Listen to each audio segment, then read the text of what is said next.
Olá, meus amigos, um dia de muita paz para todos nós. É sempre um motivo de muita alegria estarmos juntos para estudarmos a obra há 2000 anos. Hoje, exatamente 9 de agosto de 2021.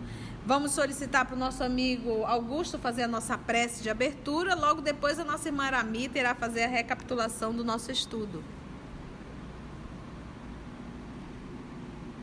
Amigo Jesus, aqui reunido em Teu nome, te rogamos, Mestre amigo Jesus, que Tu nos ajude a internalizar esses ensinamentos, que possamos, Mestre amigo Jesus, com a alegria que se renova em nossos corações, nesse momento de busca de cada vez mais nos melhorarmos, nos reformarmos interiormente, para que cada vez mais estejamos junto a Ti. Te pedimos que a espiritualidade amiga possa intuir a todos nós aqui nesse estudo presente dos dois planos, e que possamos, Mestre amigo Jesus, cada vez mais não só internalizar, mas sim vivenciar o que aqui aprendermos. Obrigado, fica conosco, hoje e sempre, que assim seja.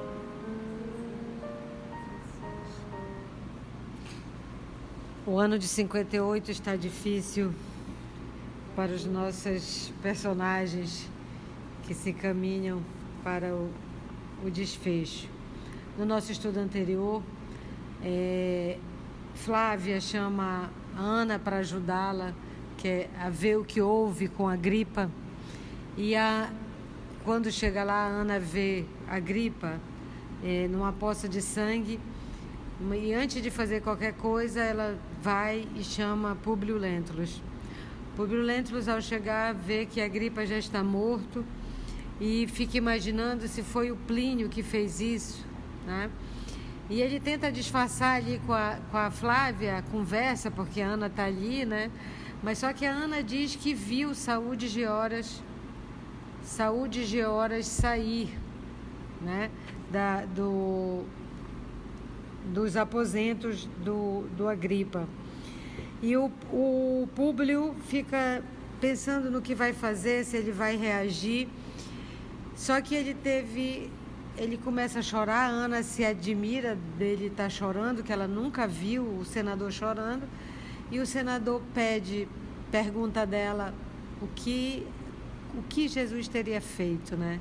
Quais eram as lições, e a Ana começa a falar para ele sobre o perdão, e ele está questionando a Ana sobre isso, que são lições novas e diferentes para ele.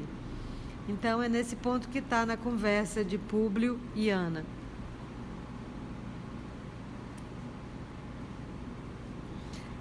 Gente, muitas emoções. Então vamos lá, vamos dar continuidade à nossa leitura. Está aqui conosco o nosso querido amigo Augusto, nossa querida amiga Aramita, Carla, Narumi e o nosso querido amigo Tarcísio. Vamos lá, que Jesus nos conduza. Públio Lentulus admirava-se de aprender aqueles generosos conceitos da sua criada, dentro dos princípios do perdão irrestrito.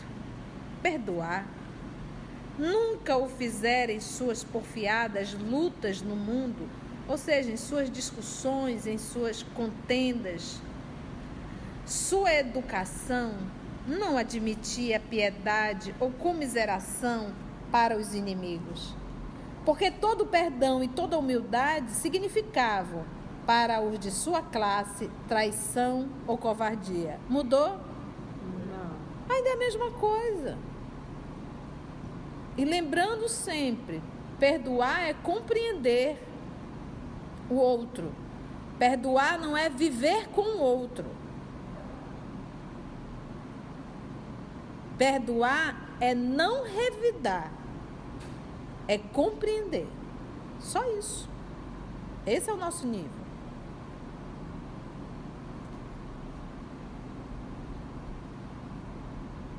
Lembrava-se, porém, agora, de que em numerosos processos políticos poderia haver perdoado e que, em muitas circunstâncias da sua vida, poderia ter fechado os olhos da sua severidade com amoroso esquecimento. Está vendo?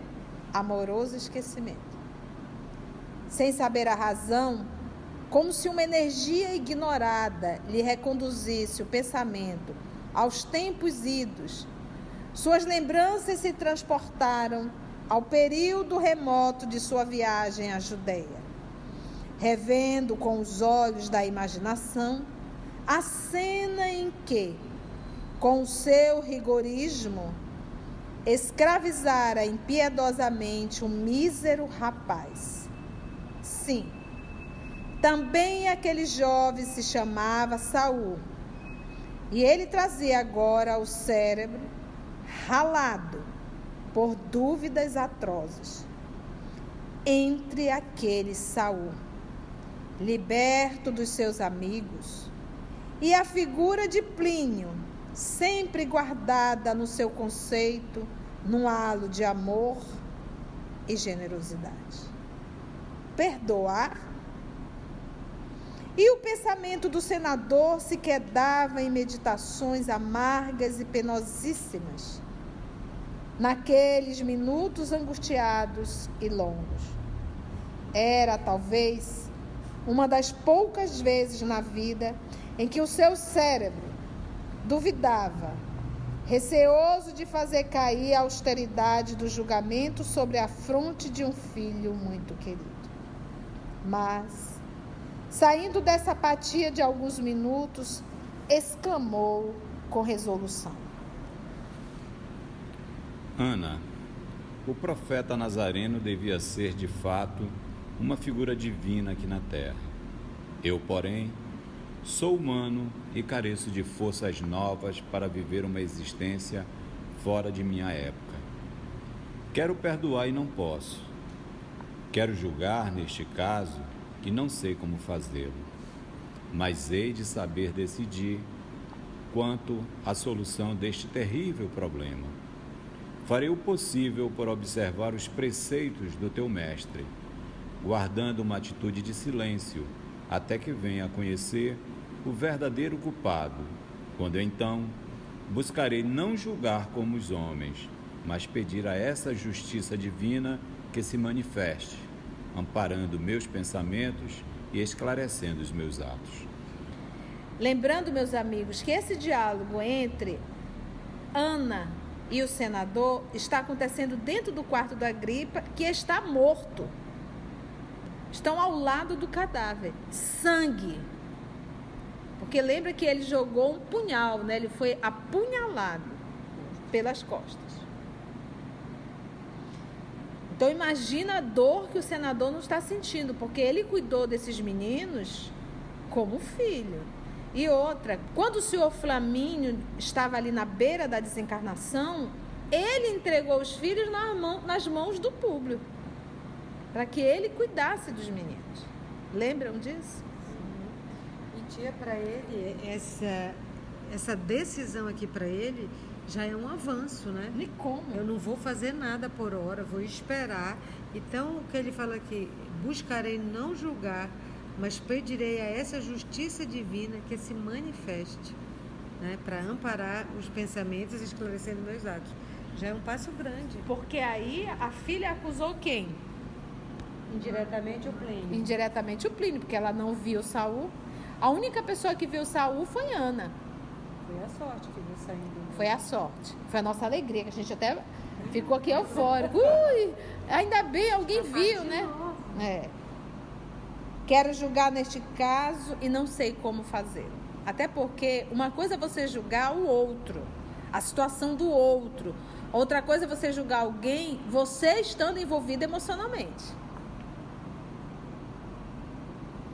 Você vê que na morte de Lívia, ele raciocinou. Ele vai brigar com quem? Com o imperador? Então, mais uma vez, ele agora está julgando, mas julgando dentro de casa. E se foi verdadeiramente o Plínio? Né? Que o Saul vivia dentro da casa. E a gente para pensar, né, Mita? Um perdão lá atrás, não seria nem perdão, uma compreensão lá atrás, teria mudado toda essa história. Continua ele. E como se retomasse sua energia usual para as lutas da vida, o velho patrício sentenciou: agora tratemos da vida nas suas realidades dolorosas. Colocou o cadáver de Agripa no leito e, recomendando à serva que preparasse o espírito da filha, amparando-lhe o coração no angustioso transe, abriu as portas do aposento, requisitou a presença de todos os fâmulos da casa, que são quem os fâmulos? Os criados. Levando a ocorrência ao conhecimento das autoridades e procedendo simultaneamente a rigoroso inquérito, a fim de apurar a procedência do crime. Embora um episódio daquela natureza fosse considerado vulgaríssimo nos dias atribulados da Roma de Domício Nero. O que ele está querendo dizer? Assassinato, na época de Nero, era algo corriqueiro, era tomar café com leite, era algo simples, fazia todo dia tinha, então isso não era uma surpresa. E detalhe, e essas mortes não era do povão, não. Essa morte era do povo da alta sociedade, que era o povo que estava ali administrando junto, né? Entendeu? Alguns criados alegavam ter visto Plínio Severus com o irmão durante a noite. Mas a palavra do senador anulava-lhe as informações, com a afirmativa de que o irmão da vítima havia partido durante o dia, em demanda do porto de Massília. Você imagina, você está frente a frente com o senador, o proprietário da casa, e o funcionário da casa disse assim: eu vi o Plínio, se você não viu não, disse, então tá bom, eu não vi não. Quem? Você viu o Plínio? Ele foi para Massília, tá? Ele foi para Massília, eu não vi não, eu estou enganado. Foi isso. Quem que vai? Eu me lembrei. Os escravos, ele dizia, alguns criados alegavam ter visto Plínio Severus com o irmão durante a noite, mas a palavra do senador anulava-lhe as informações, com a afirmativa de que o irmão da vítima havia partido durante o dia, em demanda do porto de Massília. Agora, para pensar. Quem foi que fez essa trama toda? Saul de Giores. Ok. Saul conhecia Plínio e Agripa? Conhecia. Saul tinha certeza que Plínio não iria matar Agripa. Ele sabia disso. Por isso que ele ficou no quarto. Por isso que ele ficou no quarto e com um punhal,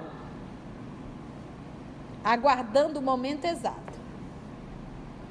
Saul era, desse modo, a pessoa naturalmente indicada para prestar declarações e, antes mesmo que se realizassem as cerimônias fúnebres, o senador, interrogando-o particularmente, supunha ter razões para crer na sua culpa, observando-lhe as evasivas e alusões descabidas. É o senador acostumado a fazer os inquéritos, a questionar, a perguntar, sabia manipular pensamentos, sabia prestar atenção em cada gesto. E o que ele está vendo aqui? Observando-lhe as evasivas, ele saía fugindo, né? E alusões descabidas, começava a fazer referências assim, que não satisfaziam as exigências da sua perquisição psicológica, as suas perguntas. Suas afirmações indiretas não coincidiam com asseverações incisivas de Ana, cuja retidão de palavra ele bem conhecia. Em alguns tópicos de suas informações, negou estivesse presente nos aposentos de Agripa. E isso foi o bastante para que o senador verificasse que mentia. Mentia por quê? Quanto a Plínio, porque ele não frequentava a casa? Frequentava. Ele poderia dizer, sim, eu estava. E viu Plínio saindo do apartamento de Agripa, mas eu não imaginei o que estaria acontecendo lá dentro. Ele não poderia. Só que quem deve, teme. Ele não contava com a Ana. Ele não contava com a Ana. Ele nem sabia que o senador sabia que ele estava lá. E Ana conta para o senador que ela viu ele saindo do aposento de Agripa. Exatamente. É verdade, saindo do aposento. Então, mesmo que ele falasse, não, eu passei, eu não vi.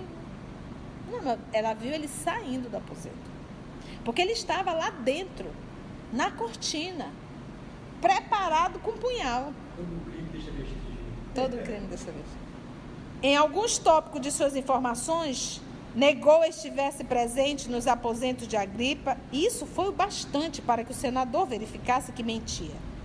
Quanto a Plínio, não fora de fato encontrado, obtendo-se tão somente a breve participação, né, lacônica é breve, gente, a breve participação da sua partida para Massília, o que realmente ocorrera na mesma noite da tragédia, depois da altercação, né, da discussão decisiva com o irmão no Palácio do Aventino. Então, e não tem aqui o WhatsApp, não tem como ele estar lá no meio do Mazão, no navio, acompanhado da Aurélia, né?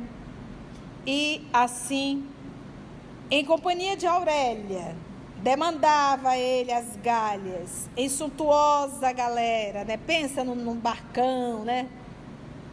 Singrando, ou seja, navegando as águas calmas do antigo mar romano.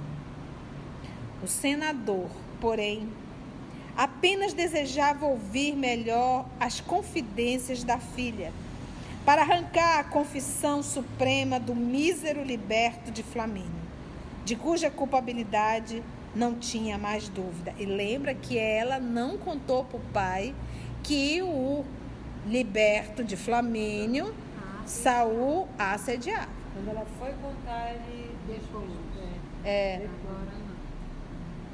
Procurou Dessarte dessa forma realizar com a maior discrição os funerais do filho do seu inesquecível amigo, aos quais Saul de Gioras teve a desfaçatez de assistir com toda a serenidade venenosa do seu espírito mesquinho. Flávia Lentulha, eu acho que a Emmanuel até agora não estava meio chateada. Você imagina o que é contar essa história toda? Uma história que você fez parte? Reviver esse momento, né? A serenidade venenosa do seu espírito mesquinho, com toda a serenidade. É típico mesmo de um psicopata. Sob o efeito pernicioso de tóxicos letais que lhe haviam sido aplicados por Ateia, lembra da Ateia? A serva traidora, paga por Aurélia, a qual, na sua inconsciência, havia envenenado todos os cosméticos de uso da sua ama, destinados ao tratamento da pele e dos cílios. Flávia Lentulha tinha, agora, todos os padecimentos físicos singularmente agravados, além da terrível situação moral em face da penosa ocorrência e de seu acabrunhamento por força de insolúveis dúvidas. Imagina? E aí a gente para assim para pensar novamente. A Flavinha estava muito doente, lembra? Quando ela nasceu, ela tinha lepra, a hanseníase. E a desencarnação dela era questão de dias. Então, quando eu me deparo assim, a Flavinha está sofrendo tanto, casamento terrível, né? Agora esse assassinato é tão complicado, e a gente para assim e pensa, puxa vida, será que o melhor realmente não teria sido ela desencarnar com seus 8 aninhos? Porque você sabe que o encontro dela com Saul, esse é um reencontro. Eles já tiveram uma relação lá atrás. Por isso, essa fixação dele em relação a ela. E ele está repetindo o mesmo erro do passado, querendo impor a ela a presença dele como ele impôs. Então é como se fosse assim, olha, se o Saul encontrasse a Flavinha, vai reviver tudo de novo, então não tem condições. Você sabe, então cada vez mais, sabe, gente, a gente vai aprendendo, Senhor, seja feita a tua vontade, assim na terra como no céu. Só é que sabe.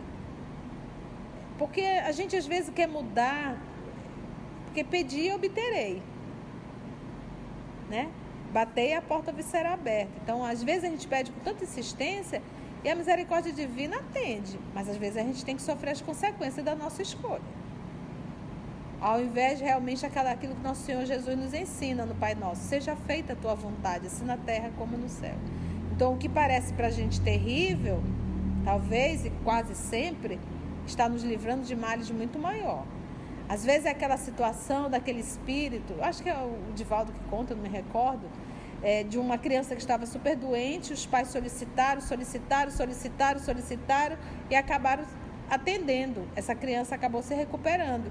E avisaram que essa criança não era para continuar, porque ela já tinha tentado vários suicídios em encarnações anteriores. Se ela continuasse, ela ia tentar o suicídio de novo. Os pais tanto fizeram, tanto pediram, disseram que ia tratar muito bem, aquela coisa toda. Ou seja, essa criança continuou. A vida adulta, ela acabou cometendo suicídio, novamente. Então, às vezes, a gente, querendo aliviar a nossa dor, acabamos acumulando a dor para os nossos filhos, né? Mas vamos lá. Estou aqui só cogitando, tá? Aquele mal da infância parecia reviver, lembra? Porque o corpo novamente se abria em chagas dolorosas, enquanto os olhos pareciam seriamente atacados de moléstia implacável. 3 dias depois das exéquias, que são os atos fúnebres de Agripa, Públio Lentulus, profundamente penalizado, ouviu-lhe o depoimento íntimo e angustioso, com o máximo de atenção amorosa e interessada. Fim do relato minucioso da filha, cujas desventuras conjugais lhe tocavam o âmago do coração, o velho senador requereu novo interrogatório de Saul, com a sua presença, mas, enviando emissários à procura do liberto de Flamínio, ficara atônito com uma nova surpresa. Saul de Giores, depois de responder às arguições particulares de Públio Lentulus, quando ainda não se haviam realizado os funerais de Agripa severos, percebeu claramente a atitude mental do senador para consigo, concluindo que ele não seria possível enganar o tato psicológico do velho senador. Dá para ti? 2 dias após as cerimônias fúnebres, o liberto procurou Araxes, no seu miserável refúgio do Esquilino, com o espírito exacerbado e inquieto. Crendo sinceramente nas intervenções maravilhosas do mago, à vista das suas faculdades divinatórias, aproveitadas, aliás, por forças tenebrosas do plano invisível, ligadas às suas sinistras ambições de dinheiro, notou Saul que o adivinho recebia com a misteriosa fleuma de sempre, calma, frieza de sempre. Deixou bem visível a volumosa bolsa, recheada, como a demonstrar-lhe as ricas possibilidades financeiras para a aquisição do talismã de sua aventura.